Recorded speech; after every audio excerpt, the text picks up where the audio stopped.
insect pest management primarily because there's just not a whole lot of problems out there. Things are going off well and proceeding as planned. There are chairs in the front for the very faithful and/or painted gallery. It's closer so you can throw things at the speaker if you like. If your legs get tired, feel free to use the chairs we have here. So what I'd like to do is just quickly go through, where we are with lygus management, and also to make you aware that we've got our cotton pest management guidelines on the UCIPM website updated and revised. And if you go back over the table, you'll see a stand with a bunch of paperwork. This presentation is basically there for information about how to remind you about what the thresholds are, and a little bit about the plant mapping, plant monitoring. So with that, I just want to say we've entered into it. We all know this is the critical period for setting our cotton crop, setting it in terms of how it's going to react for the following year. So we want to get we want to get that first fruiting cycle and the first fruit really well stuck on there. And some recent work by Jay Rosenheim, it's still in publication. He looked at I think it was over 20 years of PCA data from this area all the way down to Kern County, used some fancy statistical models to mine the data, and came up with the same conclusion that folks back in the late 60s had, and Andy Gutierrez's model kind of showed to some extent that June, or this early fruiting cycle, is really the key time to be setting yield. And his data found that it's the damage by lygus in June that really affects the yield as opposed to July or August. So it goes back to support what we knew intuitively and what some of our research have shown us, that really this is the key period, particularly for something like Pima, where we've got to really set all of those positions to be able to get to that 3 bale yield. I just placed I just posted a blog notice on my IPM and Cotton blog. And if you haven't seen that, or you don't know where it is, if you just Google, I think, IPM and Cotton or something, it should come up. That covered a lot of this information as well. And one of the things is, back even 15 years ago, we really didn't emphasize the earliest squaring for several reasons. One, we didn't understand fully what the population relationship to the plant was doing. Two, the plant is a little flaky in what it's doing right now, depending on temperature in terms of setting. And three, the only thing we had to manage it was some really broad spectrum materials, which just set us up for mites, set us up for later worm pests, etc. And aphids in particular that we remember through the mid to late 90s. But with our choice of materials now that are a little bit more selective, this is a good time of year to, we can basically put on an application to manage the population at this really, really critical time when low populations can really influence it. At this stage, where we're still, I think there's about 4 to 5 fruiting nodes out here. I have to count on my fingers. Thank God there's no more than 10. There's 4 to 5 fruiting positions out here right now, so we're getting now to that point where really we can pick out what the lygus damage, or what should be there and shouldn't be there, what should be there and expected to be there, as opposed to where where you have 2 or 3 positions. It's sometimes difficult to get in there and tease apart when the lygus is coming. Danny tells me, both Dan Monk and myself have looked at this field. He's up around 10 to 11 to 12 main stem nodes. He's got mostly 7th, 8th is first fruiting position, I think.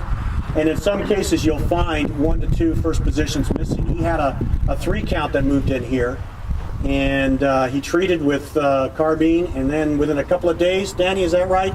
Yeah, about 5-6 days. 5-6 days later, the counts were right back up as they moved in again. So he's had to put on a couple of applications here now to be able to maintain that population to the point where the plant can really proceed quickly and be able to put on that. Remember, that square set's not only there for your yield, but it's there as that physiological governor for managing that crop so it doesn't completely go out of into a vegetative state. So I was kind of wondering myself, if anybody's got any theories of whether I've looked around. I'm not sure Carlos, our field scout, can tell us what's going on around in the 2-mile area, but sort of what the population source was for these particular insects. There's nothing really striking to me around here. There's some alfalfa upwind, maybe. It was probably cut, and I doubt they left a whole lot of strips if it wasn't somebody involved in a neighborhood program. But beyond that, there's not a whole lot that tells me, even if there's weeds here or these yellow mustards along the roadsides we see everywhere. It's short potted mustard's a great host for ligus, but you know, if that was a main source, you'd see it on one end of the field, not moved it throughout. So I'm not quite sure what the source was here, except that it was they did move in, and his PCA found him, and they managed it. So it's really important to sample these fields frequently, twice weekly for ligus, and at least weekly to watch that early fruit set, and watch that plant development. As I said, look at area-wide management where we can. If you can work with your custom harvester to leave alfalfa strips, or with your neighbors to leave alfalfa strips, that's so key right now. I've got some work right now at Kearney where we've got 2 sets of fields. I'm leaving some strips in one and not in the other. And while the field that we didn't cut in the alfalfa doesn't have any ligus compared to the fields we did leave strips, that means that ligus had to go somewhere. It probably went into Molinar strawberries, but it really does make a difference to leave those habitat strips that these things can pile into and then move back into the alfalfa when it's ready. And again, I've already mentioned we have now the ability to manage with target insecticides. So I'm going to open it to questions and discussion. I'm going to throw some questions out if I'm to get some interaction going here. But you know, how many people have seen this? You know, seen a problem with early ligus to where you wanted to treat already this year? A couple, Jim? Yeah. Okay. What were your counts? 2 to 4 counts. 2 to 4 count. And had a stink bug and a nymph ligus too. So we get it. Okay, so you're already getting some reproduction going on. Yeah. What stage of cotton? It's Michaela. It had probably four fruiting nodes on it, and I don't know, about 10, 11 on the vegetative total.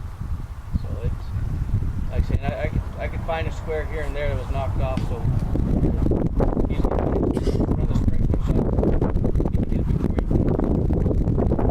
Right, that's an important point, because as soon as you put some water moisture in there, it's far more attractive for anything in the area for ligus to move in on. So, you know, Danny's going to try to do some water management here, and as well as not only manage health of the vegetative growth that Dan will probably talk a little bit more about with some expertise, but also it makes the field a lot less attractive to ligus if you can hold off while you're setting this critical period.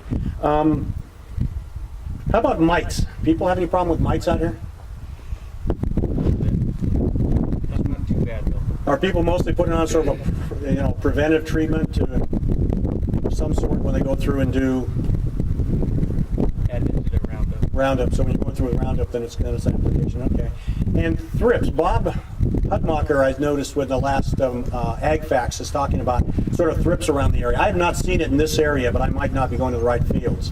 Earlier thrips damage. Has that been a problem around yet? There's a lot of wheat grains I know, but guys would be surprised with the way the crop is growing out. So okay. It's mostly some of the late planted uplands, especially fields that are pine varieties, or some of the seed fields from Fibermax.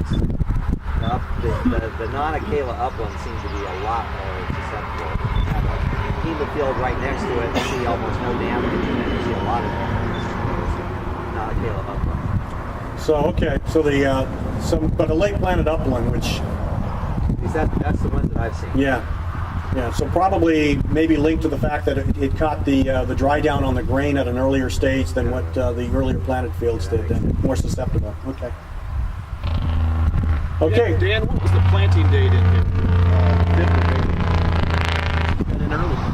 What was planted date? 5th of April. April 5th. Okay, yeah, this is a really advanced looking crop for some of the ones I've seen around here. One of the more advanced ones. Good.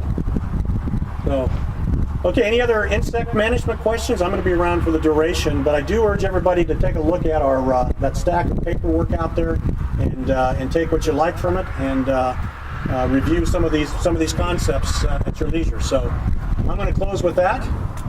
And you want to introduce the next speaker? Sure. Who do we? We've got. Who should we